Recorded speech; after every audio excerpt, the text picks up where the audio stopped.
I have close to 9 o'clock anyway, so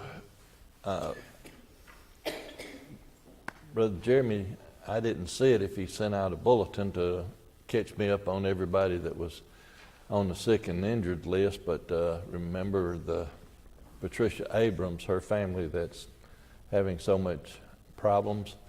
Also talked to Brother Terry this morning, his visit Friday with the doctor. He's still nursing that kidney stone, so he's hurting every now and then. Jeremy Day, the Days are off on a trip over in the Carolinas, so they made the trip safely over there, got things to do, so keep them in your thoughts and prayers that they'll continue to have a safe journey. Anyone I'm missing on that? Myra's upcoming surgery in December and still with the broken foot. Anybody else? Oh, Brother Jeremy, would you lead us in a prayer, please? Be glad.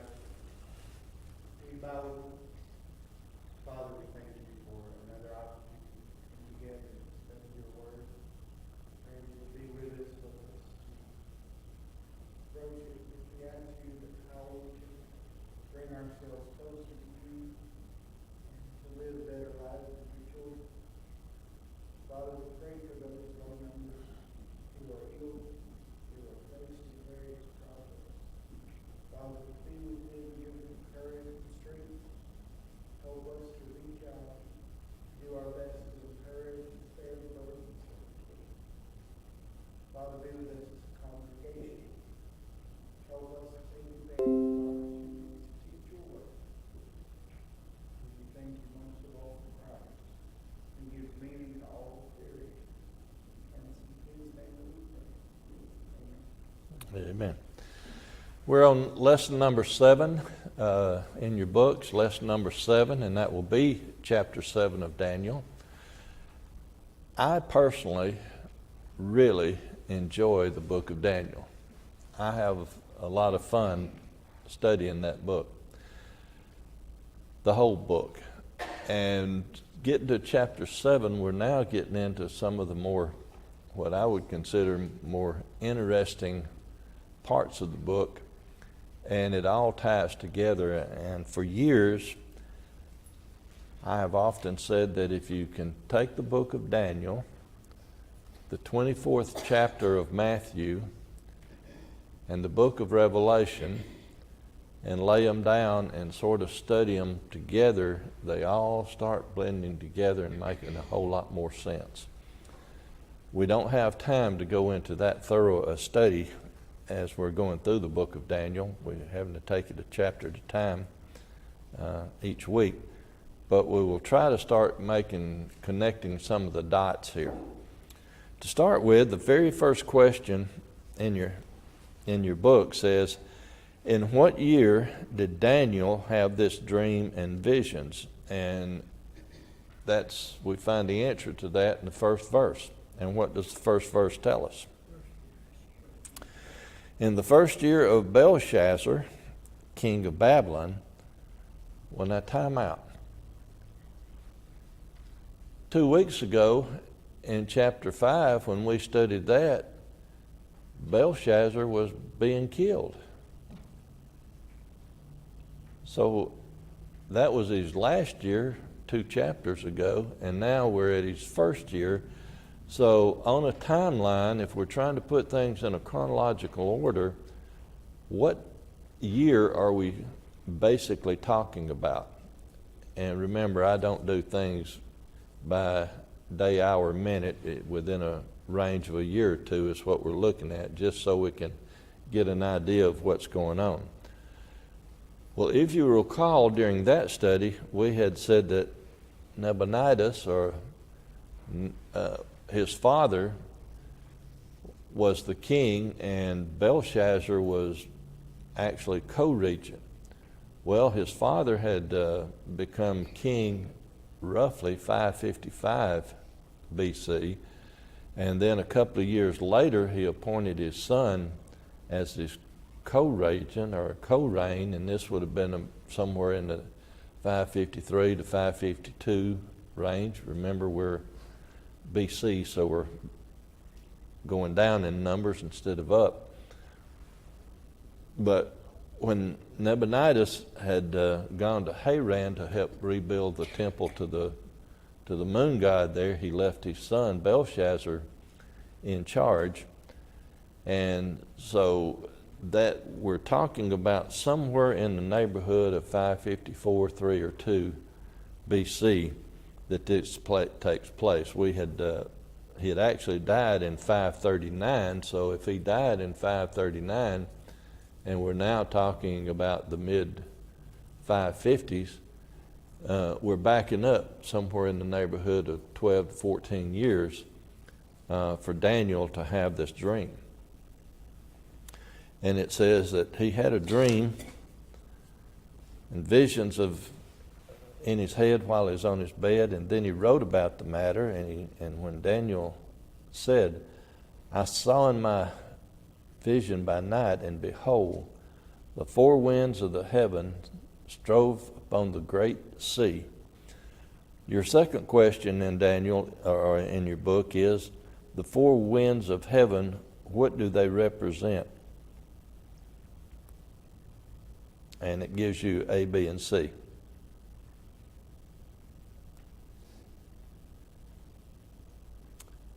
When it's talking about the four winds in the night vision from heaven strove upon the great sea, what does that represent?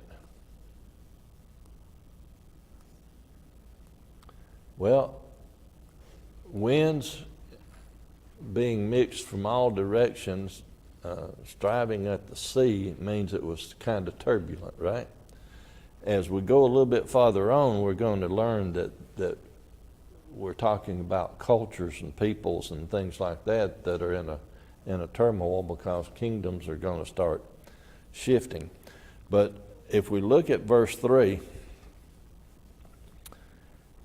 well, let me do it this way. Before we look at verse 3 in chapter 7, let's go back to chapter 2, verse 32 and 33. Chapter 2, verse 32 and 33. Now, this is where, who had the dream here? Who had the vision here? Daniel is interpreting whose dream? Nebuchadnezzar's dream. And verse 32 and 33 says the image that the king saw. The image, his head was of fine gold, his breast, his arms of silver, his belly and thighs of brass, his legs of iron, and his feet part of iron and part of clay. And what had Daniel told Nebuchadnezzar that the gold represented, the head represented? His kingdom. And then successive kingdoms would come on and take place. So when we go back to chapter 7, Daniel is now seeing four great beasts come up out of the sea. And there's a word here that I want you to really think about. It says diverse from one another. What does the word diverse mean? I'm sorry? Different. Basically, that's all it means. It's these four kingdoms. Each one's going to be different from the other. Now, the first one in verse 4 says the first was like a lion and had eagle's wings. I beheld till the wings thereof were plucked, and it was lifted up from the earth and made stand upon the feet as a man, and a man's heart was given to it. Well, if we just don't even think about how, I'd love to see one of these creatures. That'd be an awesome creature. But what do those two things put together represent? What is a lion generally thought of as? King of the jungle, the strongest, the number one. That has to do with land. Lions don't fly. What represents the most majestic thing of the air? The eagle. Fortunately, I've got my flag tie on today. And I sure am glad Ben Franklin didn't have his way about the national bird. The turkey. I'd much rather have an eagle representing us than a turkey. So in this first creature here, you see the most powerful, the kingly, the stately of the landmass and of the air.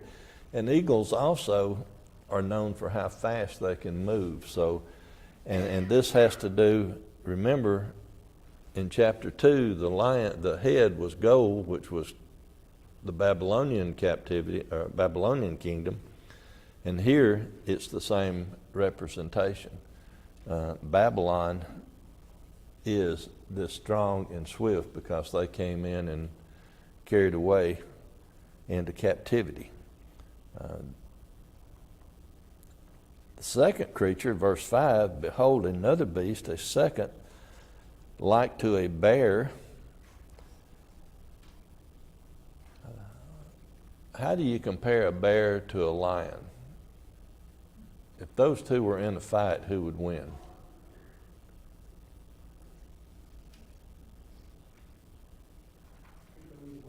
Could go either way, couldn't it? A bear is also known for their strength.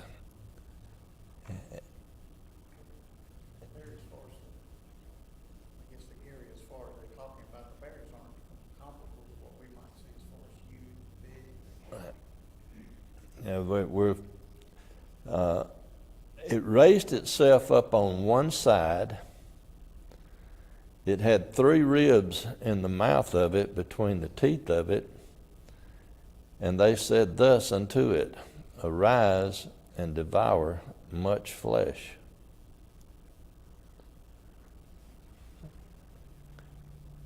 If we go back to chapter 2, if the gold, the head represented the Babylonian kingdom, and the chest and arms of silver represented the Medo-Persian, then if we stay in line with our thinking here, the beast is now representing the Medo-Persian group.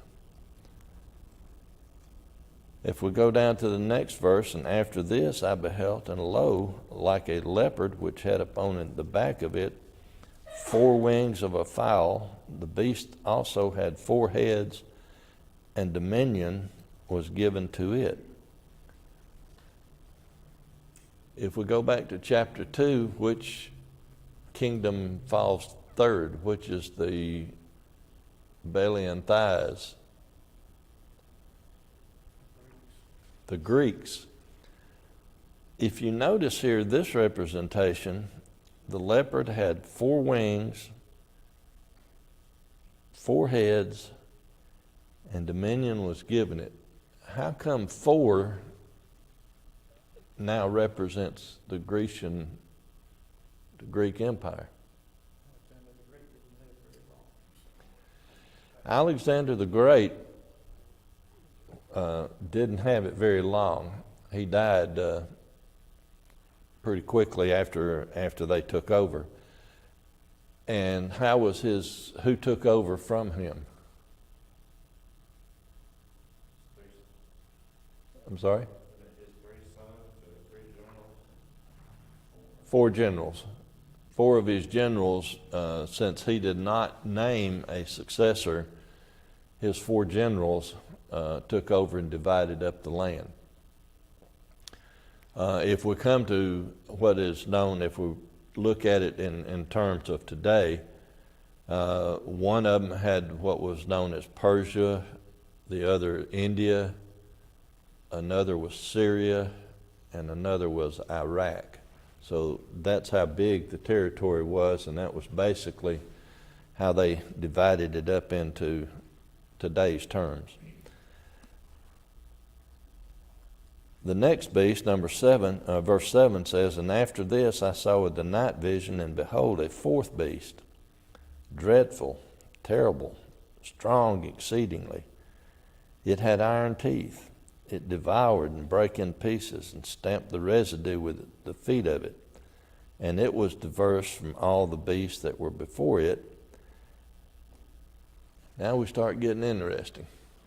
It had 10 horns. I considered the horns, and behold, there came up among them a little horn, before whom there were 3 of the first horns plucked up by the roots. And behold, in this horn were eyes like the eyes of man, and a mouth speaking great things. Again, if we stay in line with chapter 2, which kingdom now does this represent? We've gone through the Babylonian kingdom was the head, the goal, the lion. The second kingdom was the Medo-Persians, which was the chest and arms of silver, the bear. We get to the third, the belly and the thighs, or the leopard, was the Greeks. So the fourth empire would have been the Roman Empire. So if we just take and look at everything from verse 7 down for a little ways, thinking of the Roman Empire, there were 10 horns. Logic tells us that no time in history did the Roman Empire ever have 10 people in charge at the same time. It was not divided up into tens. If we start trying to look at history and make some sense out of the 10 horns and then the little horn, if we look at all the leaders, all the Caesars that took place, we have to pick a starting place. Now, most historians, when they look at things, the secular historians, when they look at things, they start with Augustus Caesar or maybe Julius Caesar. Again, depending on which one's writing the book and what they're trying to prove. But if you want to put things in context and have it match up with the Bible, there was one before that. It was not called the Roman Empire at that time, but there would not have been a Roman Empire if there had not been a Pompey. He was the general that took charge and ran everything. He was the one that did all the conquering. He was the one that set the foundation for there to be a kingdom. And at one time, he did not want to be Caesar. He still wanted to be the general of the army, keep things going. But he and Julius Caesar were the two that really, even though it was called a triumvirate, there were 3 that were clustered together getting things set up. The 2 main ones were Julius Caesar, who would become a Caesar, and Pompey, who started the whole thing. Now, if you take from Pompey and go down through number 10 is a man called Vitellius. If we go over to Matthew chapter 24, when we're talking about the destruction of Jerusalem and how things work there, Nero died in 68 AD, committed suicide.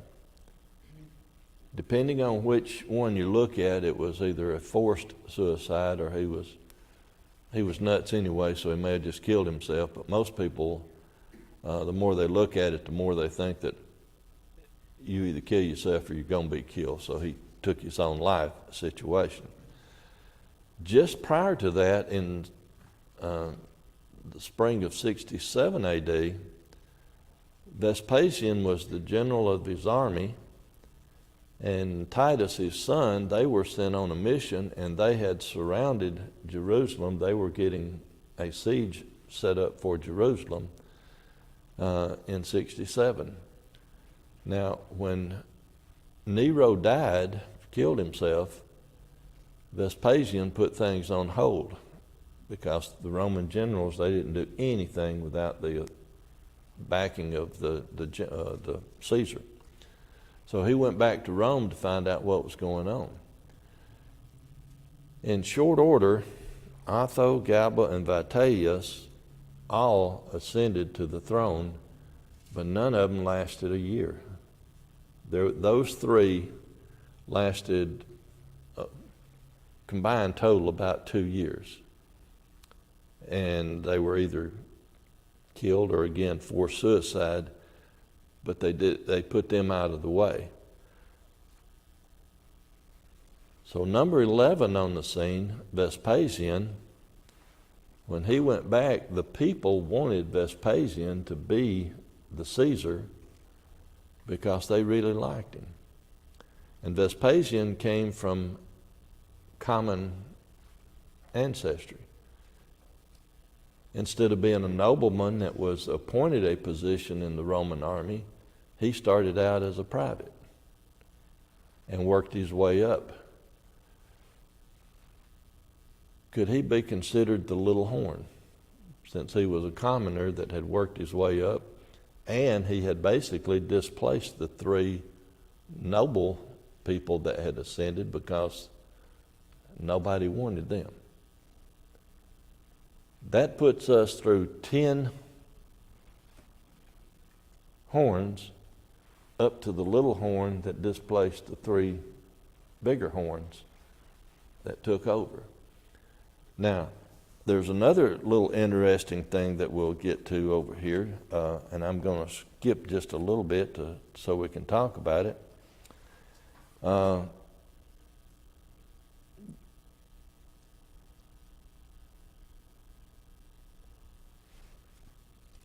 If we go over to if we go to verse 24, this just fills in what I've been saying. And the 10 horns out of the kingdom are 10 kings that shall arise, and another shall rise after them, and he shall subdue 3 kings, and he shall speak great words against the Most High, and shall wear out the saints of the Most High, and think to change times and laws, and they shall be given into his hand until a time and times and the dividing of time.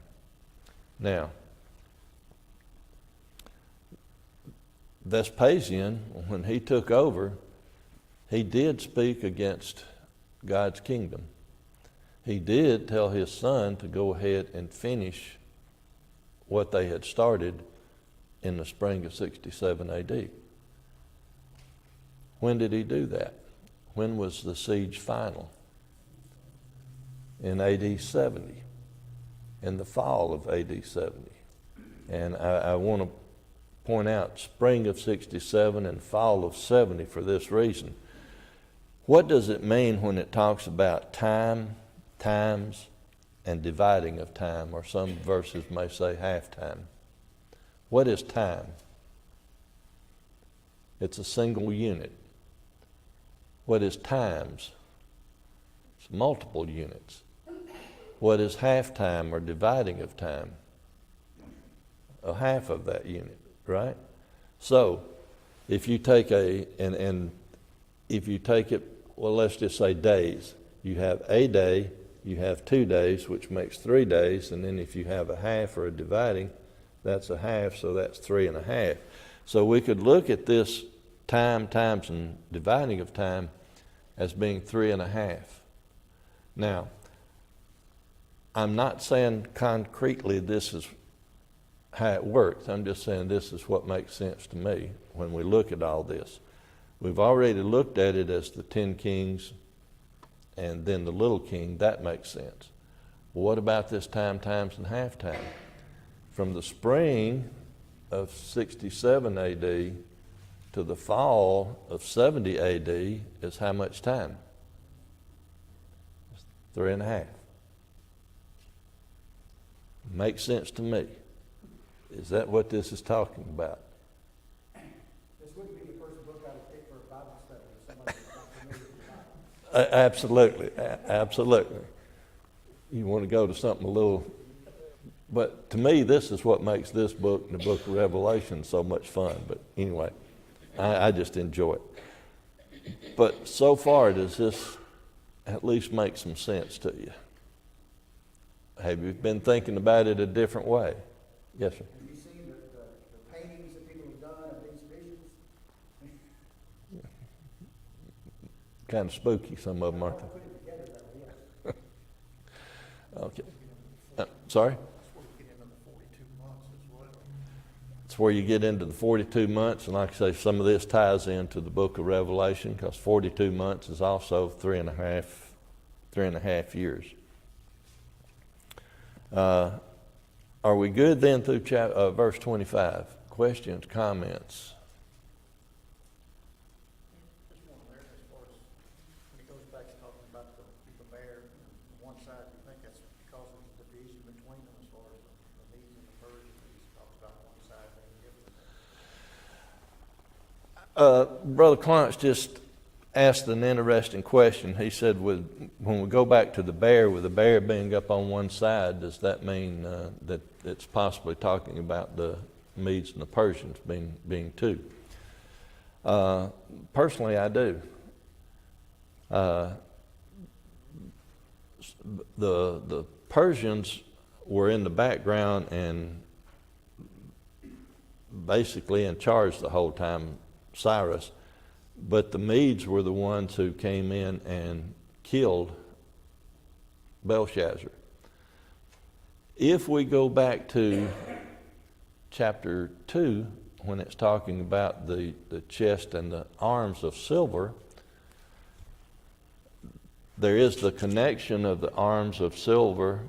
The arms, there's two of those, so that would be the Medes and the Persians, but they had the connection at the chest also.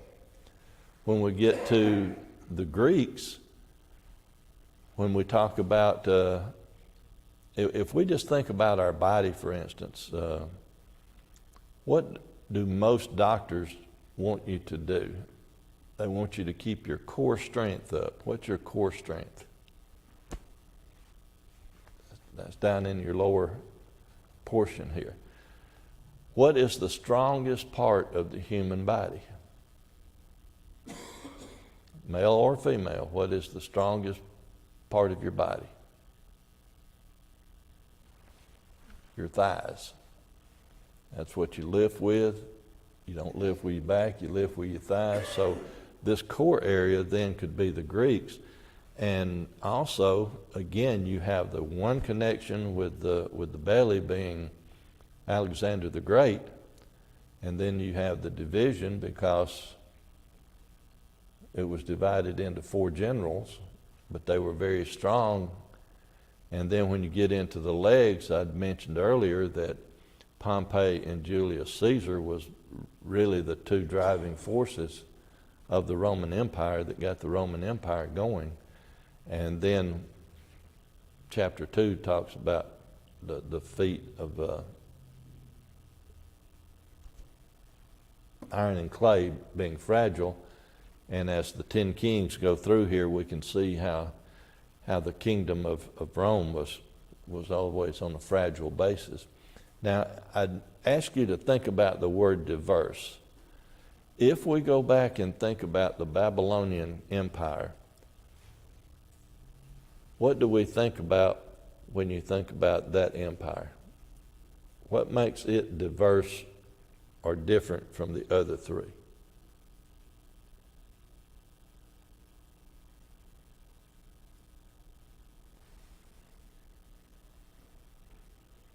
Well, let's skip down a little bit and see if you can answer the next one, and maybe we can start putting it in line. What about the Medes and the Persians? What are they best known for?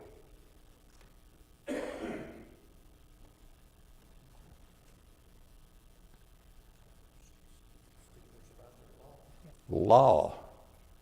Because they couldn't change law. That's the reason Daniel was put in the lion's den, is because they wouldn't change their law. If we go down to the Greeks, what are they known for? Language, culture. And then when we get down to the Romans, so you can see where each, we won't necessarily go through and list each of them, but you can see where each one is diverse from the other. It also helps as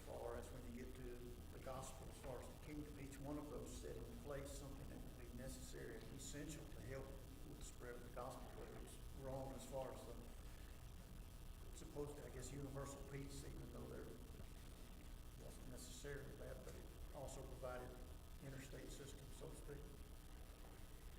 And language would be common. Yeah, basically the Greek language was common even during the Roman times, but Rome set up all the roadways, everything that would allow the easy spread of the kingdom, people traveling and all. Good points. Anything else up through about verse 25 then? Yes, sir. I tend to take this line with the book of Revelation as well, so it fits here. All of these small details are important. They all teach us different things. But if you get to the end of the book and you don't understand the one major thrust of the passage, there's no point in reading the rest of the book. And ironically, I think he skips over in his questions the biggest part of the chapter. And I think that's seen in verses 13 and 14 of chapter 7. It talks about the Son of Man being given dominion. And I don't want to steal any thunder if you're going to get there toward the end of the passage. But it just, that's what this is all building to. It's like Matt said earlier, all of this other stuff is important because it's paving the way for Christ and the gospel to be taught. And if that's what we get out of this, that's enough. Even though there's a lot more information involved here that shows us a lot of different things. Don't forget that all of this, from Genesis through, Revelation, is all about Christ is coming, Christ is here, and he'll come back. Well, you didn't steal my thunder, but you set my thunder up, because I was going there from the next verse. Good. If you will look at verse 26, but the judgment shall sit, and they shall take away his dominion to consume and destroy it unto the end. And the kingdom and dominion and greatness of the kingdom under the whole heaven shall be given to the people of the saints of the Most High, whose kingdom is an everlasting kingdom, and all dominion shall serve and obey him. Which takes us back to the two verses that you referenced. And I wanted to do it in that order because personally I believe that people don't understand just how important the destruction of Jerusalem was.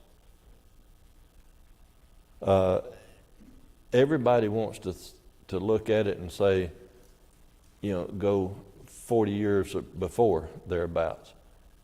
Christ died on the cross in 33 AD, depending on which way you want to look at it. That's when the kingdom was established. That's when everything was put in place. But what were happening with the Jews until 70 AD? They could still trace their heritage back and claim that they were this, that, or the other. When Jerusalem was destroyed, leveled,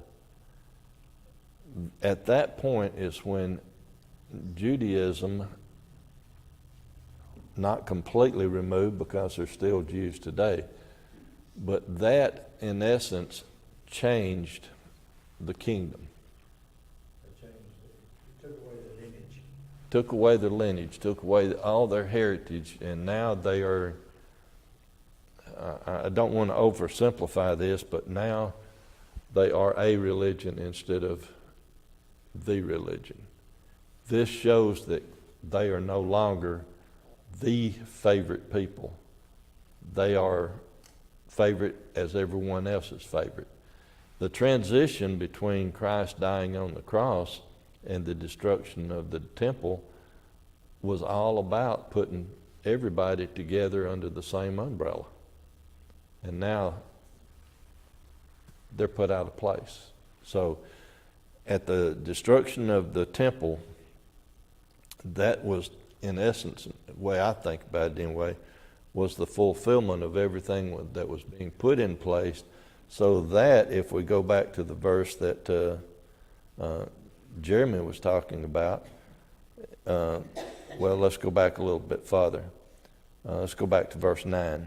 I beheld till the thrones were cast down, meaning put in place, and the Ancient of Days did sit, whose garment was white as snow, and the hair of his head like the pure wool. His throne was like the fiery flame, and his wheels as burning fire. A fiery stream issued and came forth from before him. Thousands ministered unto him, and 10,000 times 10,000 stood before him. The judgment was set, and the books were opened. This puts God in place. And then that, when we get down to the part about the stone that was, if we go back to the stone that was made without hands, that kingdom, that's all reference, and that the kingdom of God is put in place to end everything. Did that do a pretty fair summary of where you wanted to go? Okay. Anything else then through verse 27?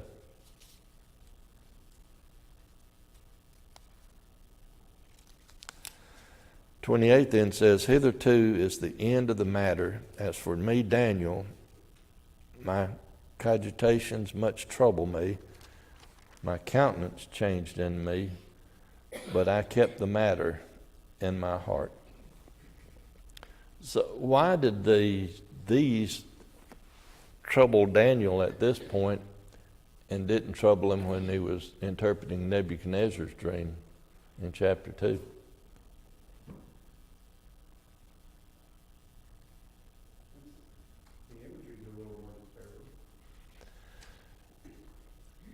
The imagery is a little more disturbing. The imagery is a little more disturbing, and also there is some,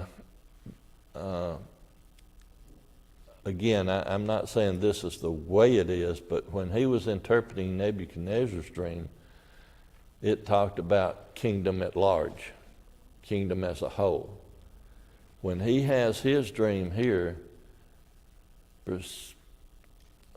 specifically when we get down to the fourth beast, it goes into much more detail, and now Daniel is seeing, Daniel is Jew, and Daniel is now seeing that there's going to be a replacement, that the Jewish kingdom is no longer the one, that God's kingdom, Christ, is going to take over. So I think maybe that might be what was disturbing him or troubling him. It's not just that kingdoms are going to take place, but now there's going to be a complete shift that takes place. Yes, ma'am. Well, and that is represented in Daniel too, but it's in this very idyllic form of there's these kingdoms, okay, this last one that's coming in, it's knocking everything out the way, it's going to take over everything.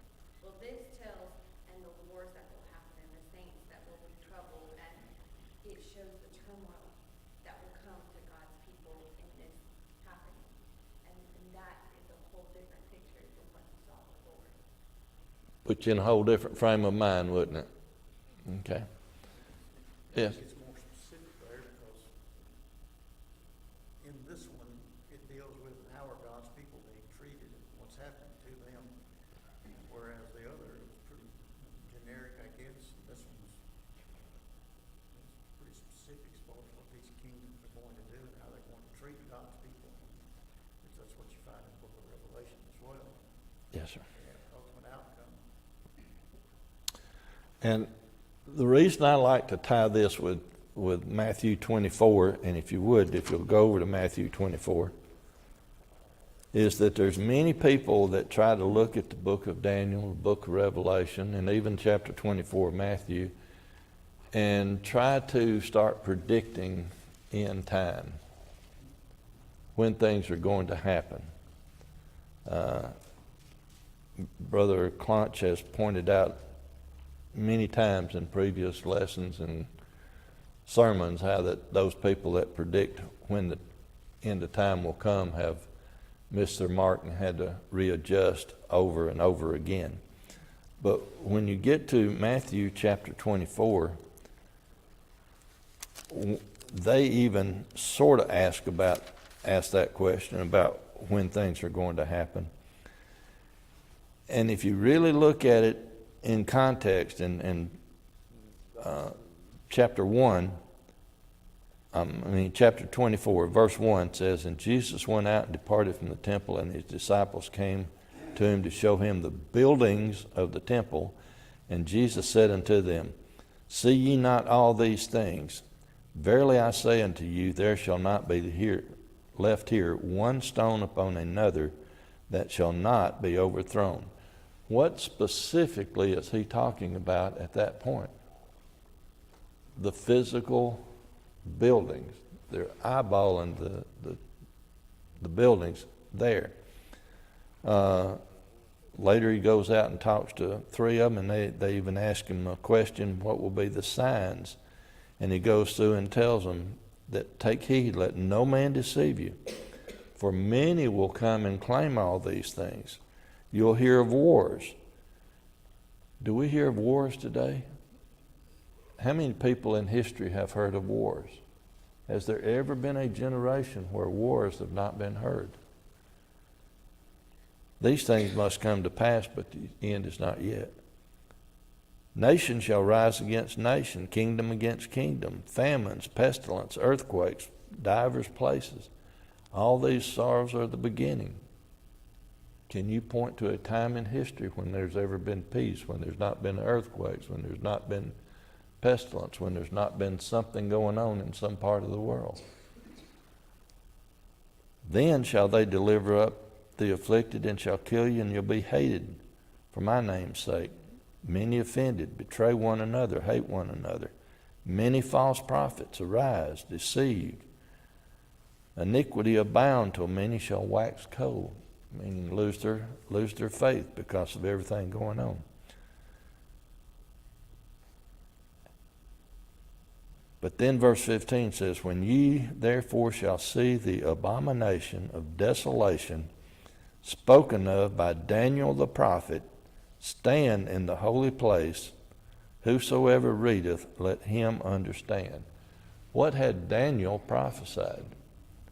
Daniel had prophesied that there would be a Roman kingdom. Daniel had prophesied that there would be, that they would talk bad about the people and all manner of evil happened to them. Nero had been killing them by the hundreds, roasting them, putting them on spits, using them as candles for his candlelight dinners, treating them atrociously. But then he says, when you see them, see the abomination of desolation stand in the holy place. When the Roman army under Titus had moved into Jerusalem, into the temple at Jerusalem, that was the abomination of desolation. And that was what is specifically being talked about in chapter 24 of Matthew, is the destruction of the temple at Jerusalem. Not end times, not the end of the world. Questions, comments? I'm just about out of time. Got about 30 seconds. Anybody? Talking about the end of the world, it always amuses me that people try and do all this kind of math and manipulation when the Bible says plainly, you won't know, you can't know. That tells you what kind of individual you're dealing with. Nobody knows, not the angels, only God of heaven knows.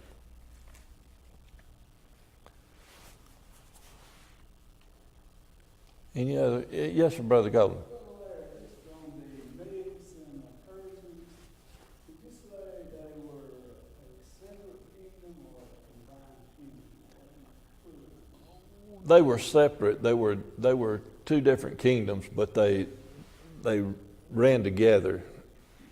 Well, I know some try to make them separate, and that would make the Grecian Empire before it was not. So they would have to be combined as one kingdom.